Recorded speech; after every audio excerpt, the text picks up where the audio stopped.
मधुबनी लखा +2 high school खेल में स्टेडियम का निर्माण को लेकर विधायक लक्ष्मेश्वर राय ने भूमि पूजन और फीता काटकर शिलान्यास किया। वहीं इस मौके पर सभी दल के जनप्रतिनिधियों, शिक्षक शिक्षिकाओं, छात्र छात्राएं सहित स्थानीय ग्रामीण भी मौजूद रहे।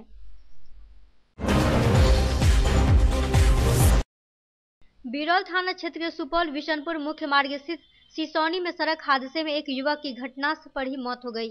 वही मृतक की पहचान बड़गांव ओपी क्षेत्र के नदई निवासी जीवस साहू के 21 वर्षीय पुत्र मुकेश साहू के रूप में हुई है।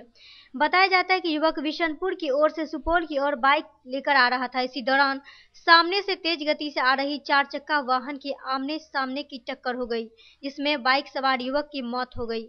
घटना से आक्रोशित स्थानीय लोगों ने घटनास्थल के पास मुख्य सड़क को घंटों जाम रखा।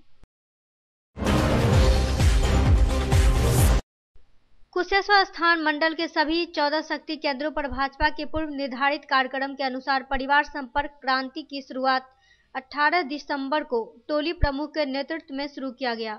वहीं परिवार संपर्क अभियान के पहले दिन भाजपा मंडल अध्यक्ष सह टोली प्रमुख मणिकांत झा के नेतृत्व में हरिनगर शक्ति केंद्र के हरिनगर गांव में घर घर जाकर लोगों से संपर्क किया गया। इस अवसर पर विकास के बढ़ते कदम नरेंद्र मोदी के संग नाम का पत्रक लोगों के समर्पित किया गया। दरभंगा की बिरौल प्रखंड अंतर्गत बिरौल पंचायत के घोड़सर गांव में मुख्यमंत्री आगमन को लेकर तैयारी जोर शोर से चल रही है। वहीं बुधवार को डीएम और एसएसपी के नेतृत्व में सभी पदाधिकारियों के समक्ष क्षेत्र भ्रमण किया गया।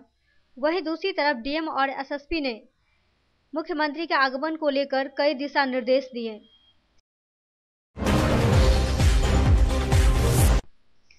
गौरतलब है कि कमला पुल का भी निर्माण किया गया और हो सकता है सीएम यहां भी आ सकते हैं। इसको लेकर भी कई दिशा निर्देश दिए गए।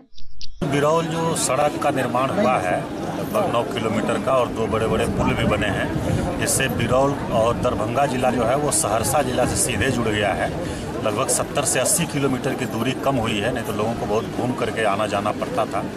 तो उसी का लोकार्पण कार्यक्रम है आज।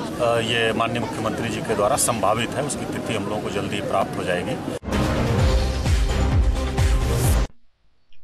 वहीं घोड़सर में डीएम के द्वारा जनसंपर्क किया गया और लोगों की शिकायतें सुन उसका निवारण किए गए और कुछ लोगों को समय भी दिए गए। वहीं डीएम ने बताया कि इस पंचायत भवन में सभी पदाधिकारी बैठेंगे और उनके मिलने का समय दीवारों पर अंकित होगा ताकि लोगों को कठिनाई का सामना न करना पड़े।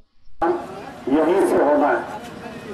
यहाँ आपके पंचायत सचिव भी बैठेंगे, आपके राजस्व कर्मचारी हैं वो भी बैठेंगे, पंचायत के और जो हमारे कर्मी हैं, प्रतिनिधि हैं, वो लोग भी बैठेंगे। उन लोगों के बैठने का अभी चूंकि उनकी संख्या कम है तो टीम निर्धारित रहेगा, क्योंकि एक एक पंचायत सचिव या एक एक कर्मी 2 से 3 पंचायतों के प्रभार में है। तो उन लोगों का टीम निर्धारित करके यहाँ हम लोग दीवार लेखन करा देंगे कि कौन कौन कर्मी किस दिन उपलब्ध रहेंगे, तो उस दिन अपने समस्या का समाधान कराया जाए। शहरी विधानसभा क्षेत्र के 83 के अंतर्गत बुधवार को जदयू कार्यकर्ताओं की बैठक बुलाई गई। इस बैठक में शहरी क्षेत्र के 48 वार्ड में जदयू के सदस्य बनाए गए, जिसमें सभी को कार्ड भी दिया गया। इस बैठक में एमएलसी विनोद चौधरी, नगर अध्यक्ष चांद हुसैन सहित कई जाने माने नेता एवं कार्यकर्ता मौजूद थे। वहीं दूसरी तरफ नए कार्यकर्ताओं को आने वाले चुनाव को लेकर सजग रहने की बात कही गई तथा बूथ स्तर प्रशिक्षण भी दिया गया। जिस पार्टी में आप करते हैं, काम कर रहे हैं, वही पार्टी हमारा सर्वे सर्वा होता है। और जिस तरह से किसान धरती से किसान का लगाव होता है, उसी तरह कार्यकर्ताओं का अपने पार्टी से लगाव होना चाहिए। इसका मुख्य उद्देश्य जो है कि 2019 के इलेक्शन में और 2020 के इलेक्शन में जनता दल यूनाइटेड दरभंगा जिला के अंदर में अपनी मजबूत भागीदारी देगी और दरभंगा के अंदर में अगर लोकसभा का सीट अगर हमको माननीय मुख्यमंत्री श्री नीतीश कुमार जी के द्वारा दिया जाता है या जनता दल यूनाइटेड को दिया जाता है तो पूरे कार्यकर्ता इस लोकसभा क्षेत्र को जिता के भेजने का काम करेंगे। बुधवार को MLSM महाविद्यालय में पॉलीथीन के उपयोग एवं दुरुपयोग से संबंधित विषय पर एक जागरूकता रैली का आयोजन किया गया। इस रैली को महाविद्यालय के प्रधानाचार्य डॉक्टर विद्यानाथ झा एवं बरसर डॉक्टर माधव चौधरी ने हरी झंडी दिखाकर छात्र छात्राओं के दल को रवाना किया। यह जागरूकता रैली महाविद्यालय से प्रारंभ होकर आयकर चौराहा, Hasan Chowk, Darbhanga tower, CM science college, Mirzapur, poor home एवं रेलवे जंक्शन होते हुए महाविद्यालय परिसर में समाप्त हुई। तो अभी देखे हैं बिहार सरकार ने प्लास्टिक का बैन लगाया है, उस पर विभिन्न प्रतिक्रियाएं हो रही हैं, कुछ लोग खुश हैं, कुछ लोग दुखी भी हैं। तो वास्तव में समाज को बताना है हमें कि प्लास्टिक के क्या उपयोग हैं, क्या दुरुपयोग हैं, कैसे करना चाहिए। ललित नारायण मिथिला विश्वविद्यालय के सेंट्रल पैनल के चुनाव को लेकर के सुबह 8 बजे से 3 बजे तक वोट गिराने का कार्य रहा, जिसमें मिथिला विश्वविद्यालय के सभी महाविद्यालयों में जीते हुए काउंसिल मेंबर के सदस्य इसमें भाग लिए। इस मौके पर मिथिला विश्वविद्यालय में पुलिस एवं प्रशासन की पुख्ता व्यवस्था की गई थी। करीब 196 मत इस बार गिरे हैं। 220 काउंसिल मेंबर चुन के आए हैं, जिन्हें अध्यक्ष, उपाध्यक्ष, संयुक्त सचिव, सचिव और कोषाध्यक्ष पद के लिए उम्मीदवारों को वोट डालना है। सुबह 8 बजे से 3 बजे तक मत डालने की प्रक्रिया चलती रही। संघ ललित नारायण मिथिला विश्वविद्यालय 218-19 के लिए मिथिला यूनिवर्सिटी के छात्र संघ का आज चुनाव हो रहा है, जिसमें 210 कैंडिडेट पूरे मिथिला विश्वविद्यालय के 43 अंगीभूत कॉलेज से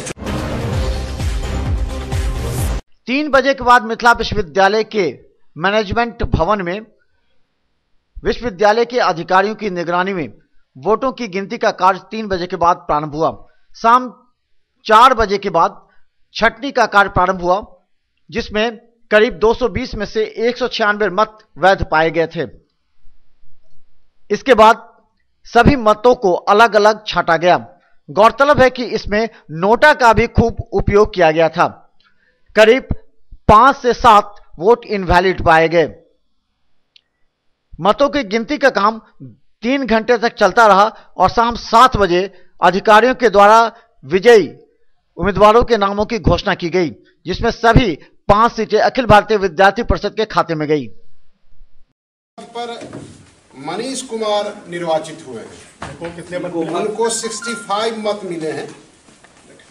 दूसरे स्थान पर साई कुमार निरुपम आए हैं, जिनको 57 मत मिले हैं। तीसरे स्थान पर रणवीर कुमार राय आए हैं, जिसे 47 मत मिले हैं। और चौथे स्थान पर दिग्विजय कुमार झा आए हैं, जिनको 21 मत मिले हैं।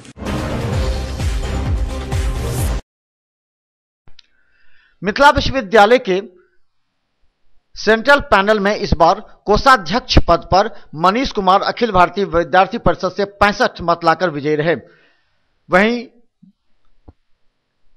संयुक्त सचिव के पद पर ऋषभ कुमार चौधरी अखिल भारतीय विद्यार्थी परिषद से 82 मत लाए।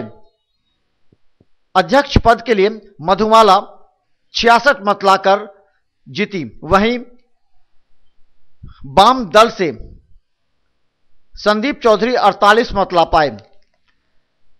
जनरल सेक्रेटरी में राहुल राज तो उपाध्यक्ष पद पर राजकुमार 71 मत लाकर विजयी रहे। इस तरह सभी सीटें अखिल भारतीय विद्यार्थी परिषद के खाते में गई। हालांकि इस बार आरोप लगे कि छात्र जदयू एवं जदयू के नेताओं ने इस बार गलत मंशा से कार्य कर छात्र संघ को बाधित करने का प्रयास किया है।